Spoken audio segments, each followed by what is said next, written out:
இன்றைக்கி விஸ்வா பூஜையில் பார்க்க போகிறது சிட்ரான். இந்த சிட்ரானில் நியூவாக லான்ச் ஆகிருக்க C3 ஏர்க்ராஸ் இந்த வண்டியை நம்ம பார்க்க வந்திருக்கோம். இது வந்து மிட் வேரியண்ட் SUV.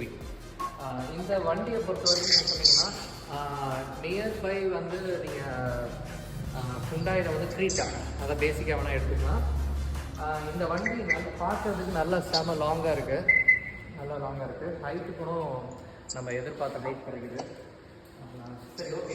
இந்த வண்டியை வந்து ஜஸ்ட் சீட்டில் வந்து உட்காந்து பார்ப்போம் எப்படி இருக்குன்னு. வாங்க. டோர் பொறுத்த வரைக்கும் ஹைட்டு நமக்கு ஹெட்டுக்கு தகுந்த மாதிரி நல்லா ஸ்பேஸ் வந்து நல்லா கொடுத்துருக்காங்க. LCD monitor plus AC vent. ஸ்டேரிங்கோட கம்ஃபர்ட் நல்லா இருக்குது. வண்டி கொஞ்சம் ஹைட்டாகவே நல்லா பூட் ஸ்பேஸ் வந்து நல்லா கொஞ்சம் நல்லாவே கொடுத்துருக்காங்க. இப்போ நம்ம டெஸ்ட் ட்ரைவ் பண்ணுறதுக்காக ஒரு வண்டி வந்துச்சு, அதை போய் பார்க்கலாம் வாங்க.